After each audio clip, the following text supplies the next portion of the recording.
Oi, pessoal, tudo bem? Nessa aula a gente vai falar sobre cilindro, a gente está continuando, né, essa série de aulas sobre geometria espacial. Então, até agora, a gente falou sobre poliedros, né, a gente começou falando sobre poliedros regulares, poliedros de Platão, a gente falou de pirâmide, a gente falou de prisma, e todas essas figuras, né, todos esses sólidos, eles eram classificados como poliedros porque eles tinham faces poligonais, né?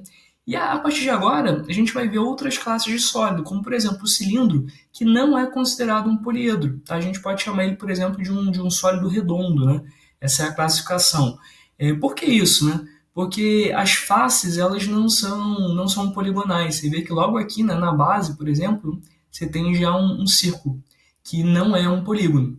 Por que não é um polígono? Né? Não tem lado, não tem vértice, né? É uma figura curva. Certinho, pessoal?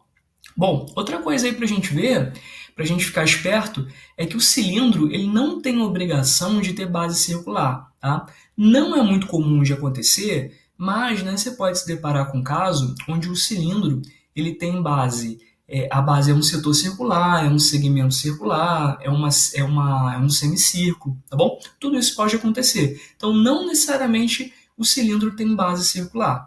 É por isso que às vezes né, a gente encontra o enunciado dizendo assim, considere um cilindro circular. Quer dizer, ele está querendo deixar explícito que ele está falando de um cilindro cuja base é um círculo, cujas bases são círculos, tá bom?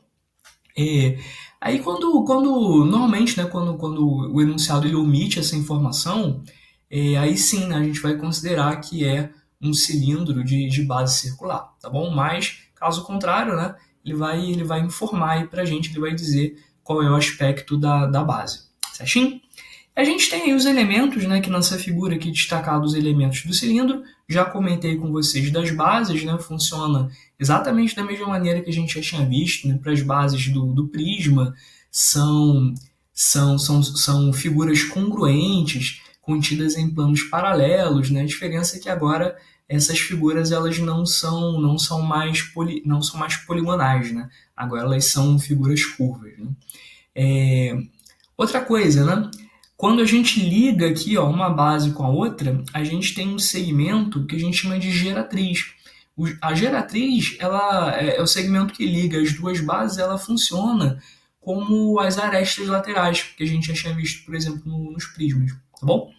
A gente tem, por exemplo, a distância entre as bases. A distância entre as bases é o que a gente chama de altura. Né? A mesma ideia que a gente já usava lá em prisma, a gente copia aqui para cilindro. E aqui o raio, né? É o raio da base, é o raio é o raio aqui do círculo, né? Da base, o mesmo raio da base inferior e da base superior. Certinho, pessoal? Então, o raio, né, representado pela letra R, a altura é representada pela letra H, né? Não tem mistério nenhum, não tem novidade nenhuma.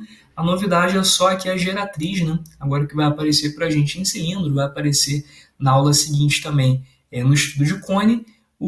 A geratriz é esse segmento aqui que liga as bases e ela é representada pela letra G.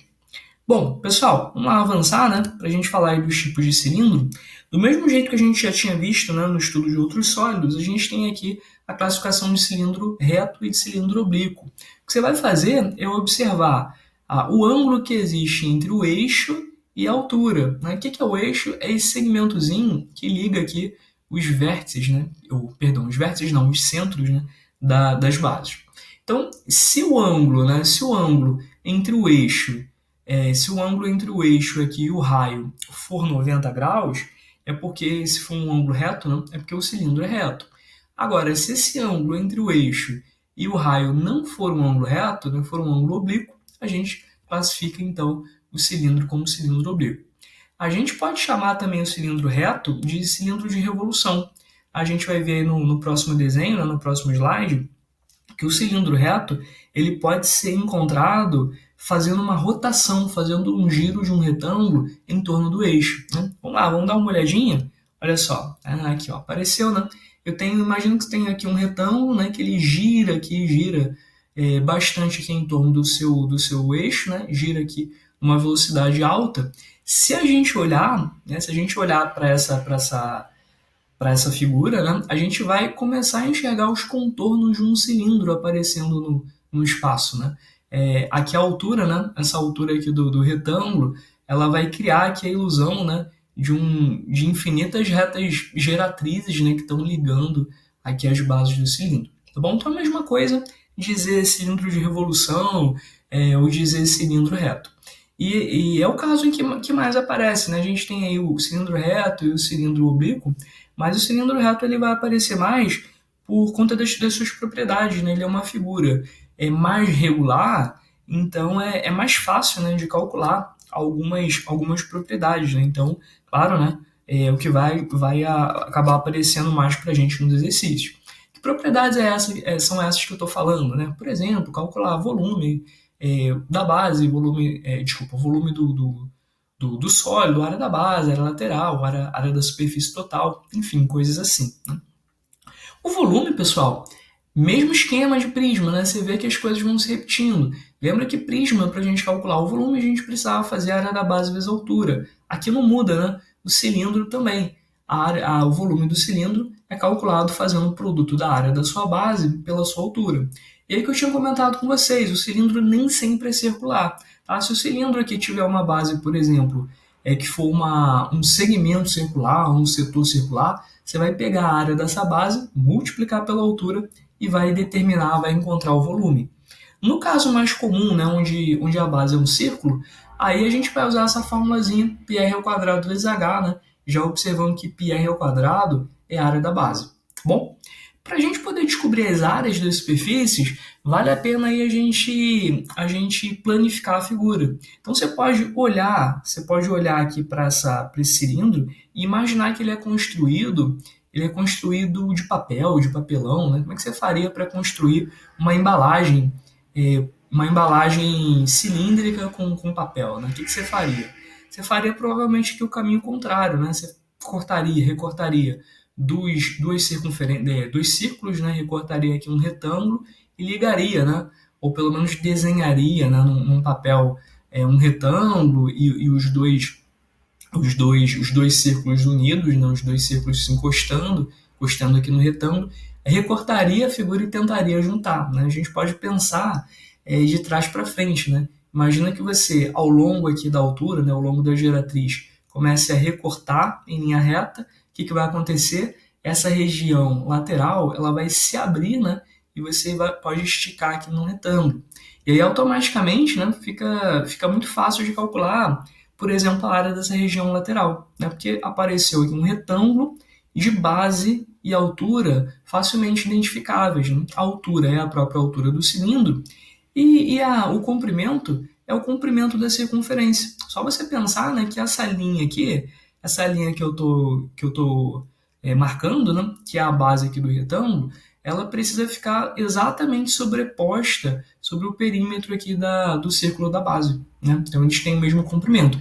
Aí você lembra, né, lá da geometria plana, fala, poxa, comprimento, perímetro da circunferência, tem uma fórmula para isso, é 2π vezes o raio, né? 2πr. Pronto, né? Você determinou o comprimento da base, né? A base aqui do retângulo. Para achar a área, simplesmente você faz base vezes altura, 2πr vezes h. 2πrh é a área lateral. A área da base, né? Não tem mistério. Fórmulazinha de área do círculo, né? Mais uma vez, você recorre à geometria plana, πr ao quadrado. Se você quiser saber a soma das áreas, né, das duas bases, você multiplica isso por 2. E se você quiser a área da superfície total do seu sólido, basta a gente somar, né, as áreas dessas três figurinhas, né, as duas bases e a região lateral.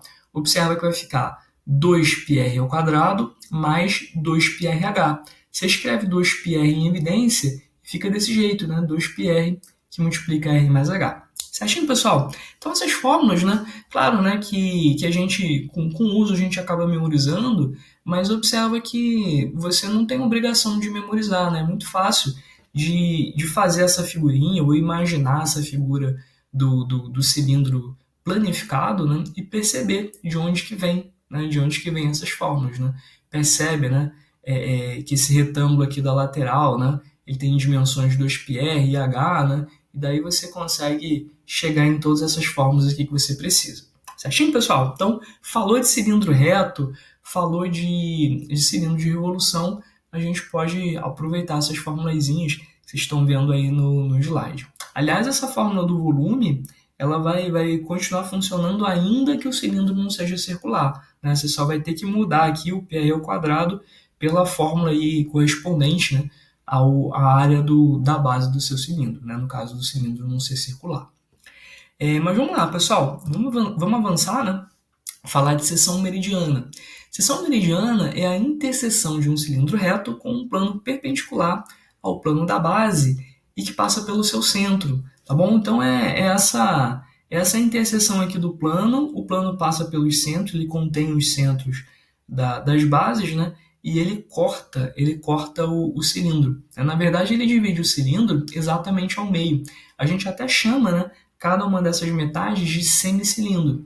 E aí o que acontece, né? Essa regiãozinha azul, tá pintadinha aqui no nosso desenho, é a seção meridiana.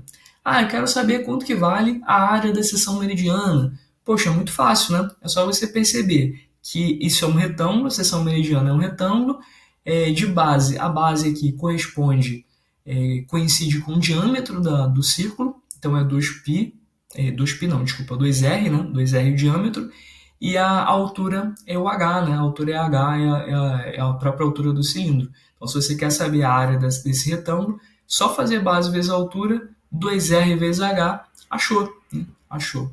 A gente pode querer também, o enunciado pode querer saber, pode querer perguntar para a gente também quanto que vale a diagonal da seção meridiana, né? Fácil, né? Só fazer um Pitágoras, né? Uma vez que você tem as medidas aqui dos dois catetos, né? Facilmente você consegue calcular a hipotenusa aí via Pitágoras, né? Sem problema.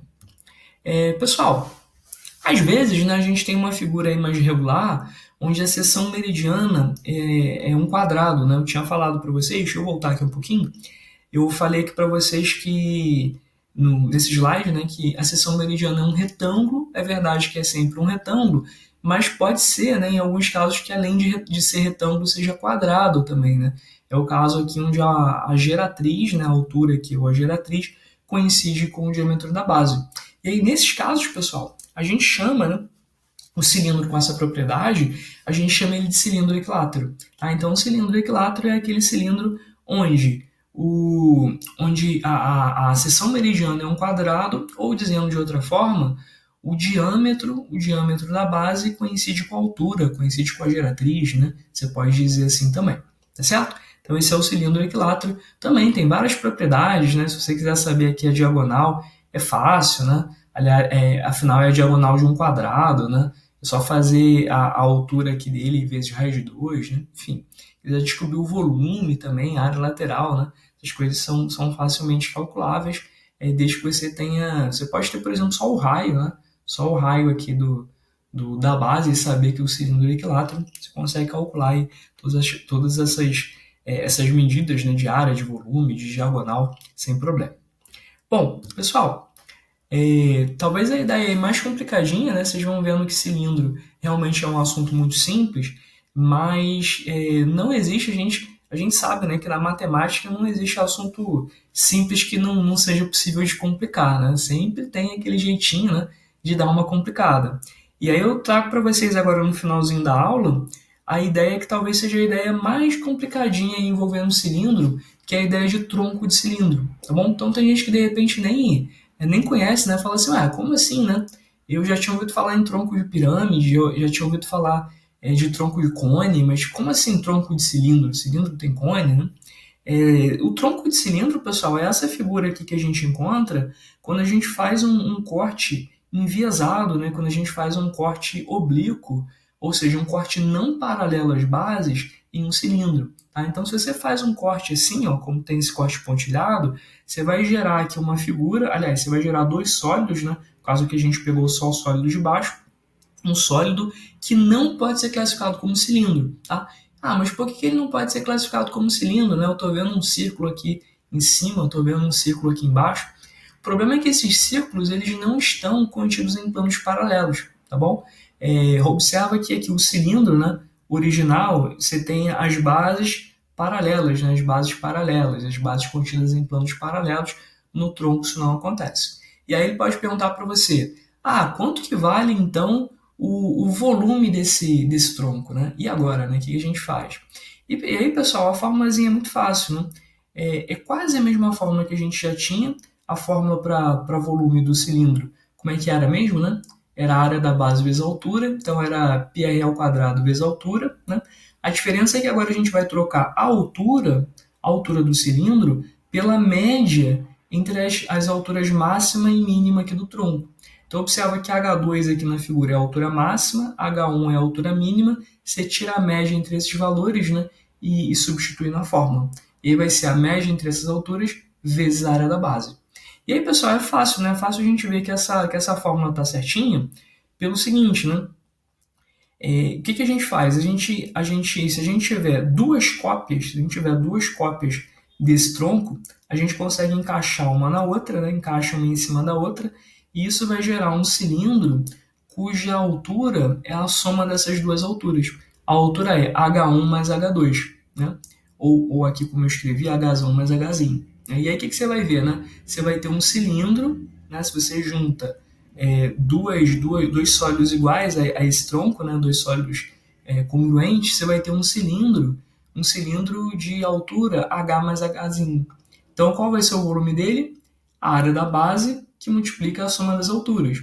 Só que eu quero saber o volume só de um tronco, né? Lembra que o cilindro ele é composto de dois troncos iguaizinhos. Então, se eu quero saber o volume de um tronco só, eu preciso pegar metade do valor do volume do cilindro, né? Então, por isso, o sobre 2 da fórmula, tá bom? Então, é fácil da gente entender de onde vem essa fórmula. E aí vamos ver, né? Uma aplicação, uma situação, um problema. É muito comum aparecer essa ideia de tronco de cilindro, é muito comum aparecer essa ideia, né, em problemas que falam sobre um copo, uma jarra, né, que é inclinada, alguma coisa assim, né? Então, por exemplo, a gente tem aqui nesse desenho, né, um copo de água que está sendo inclinado até ele ficar na iminência de desperdiçar água, né, de entornar água, né? Então ele fala, qual é o maior ângulo de inclinação que pode se dar ao copo sem entornar água, né? Isso que a gente quer saber. Então esse ângulozinho alfa está marcado aqui na figura. Qual é o maior ângulo, né, que você pode entornar aqui o copo sem deixar escapar água nenhuma, né? Sem diminuir o volume de água contido no copo, né? Então fácil, né? A gente simplesmente usa aí essa fórmula que a gente viu no slide anterior. A gente vai fazer o seguinte, a gente vai calcular o volume da água duas vezes, né? Você calcula o volume da água aqui como um cilindro, na primeira figura, calcula o volume da água como um tronco de cilindro na segunda figura, e como você não quer perder água, né, da figura 1 para a figura 2, como não há perda de água, esse volume permanece constante, você pode igualar os dois volumes. Então, por exemplo, né, você nem precisa se dar o trabalho de calcular o volume de água aqui na primeira figura, o próprio enunciado já disse para a gente que esse volume é 16 raiz de 3π. Então, o volume de água permanece 16 raiz de 3π. Agora eu preciso saber, né, como é que fica aqui esse volume, né? Como é que vai ficar o cálculo do volume desse sólido estranho, né, que é um tronco de cilindro? Fácil, né? A gente só precisa descobrir as alturas. Essa altura maior, que é justamente, né, a altura do copo, 6 raiz de 3, e essa alturazinha menor, a gente não sabe ainda quanto que é, né? Eu vou chamar de Hzinho. E aí você substitui na fórmula e vai fazendo as contas, né? O raio, né? O raio é 2, né? O raio é 2 a gente está vendo, né? Substitui e vai fazendo as contas normalmente. A gente vai chegar o momento que a gente vai descobrir aqui que o Hzinho é 2 raiz de 3, né? Ah, legal, o Hzinho é 2 raiz de 3, mas na verdade o que a gente quer descobrir é quanto que vale esse ângulo alfa. E aí, né? Quanto que vale esse ângulo alfa? Como é que a gente vai descobrir? Bom, pessoal, é só a gente ver que esse ângulozinho alfa que está aparecendo aqui nessa figura, ele vai coincidir com esse ângulozinho alfa, que é o ângulo entre o diâmetro aqui da base, dessa base superior do copo, e o diâmetro aqui desse círculo, que é a superfície da água. Então, se você ligar, é porque aqui no desenho não está encostando, né? Mas imagina que estivesse encostando, você ainda pode inclinar um pouquinho mais esse copo, né? Você vai ver que desse ponto aqui vão sair um diâmetro, né, para esse círculo aqui da base, e outro diâmetro aqui para esse círculo da superfície de água. E aí esse ângulozinho, né, esse ângulozinho também mede alfa, é o mesmo ângulo aqui de baixo. O caramba, como é que eu vou saber, né, que é o mesmo ângulo, né? É fácil a gente ver, né? É simplesmente usar aquela história de ângulos nas paralelas, né? Por quê? Porque o diâmetro da base superior, ele é paralelo ao diâmetro da base inferior, né?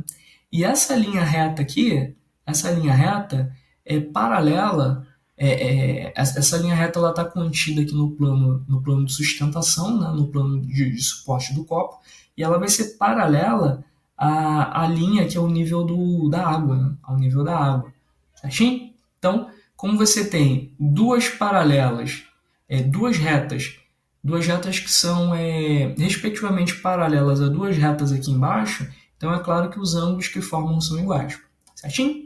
E aí como é que você vai saber quanto que vale esse ângulo, né? Você pode fazer o seguinte, você pode calcular, cadê a ideia que foi calcular a tangente, né? É só você fazer cateto oposto sobre o cateto adjacente. O cateto adjacente é mole, é o diâmetro, né, 2R, a gente já sabe que R vale 2, então isso vale 4. E o cateto oposto é esse pedacinho aqui. Né? Quanto que vale esse pedaço? É a altura toda do copo, que é 6 raiz de 3, menos o Hzinho que a gente tinha calculado. Né? O Hzinho que a gente tinha calculado era 2 raiz de 3. Então você vai fazer 6 raiz de 3 menos 2 raiz de 3, vai dar 4 raiz de 3.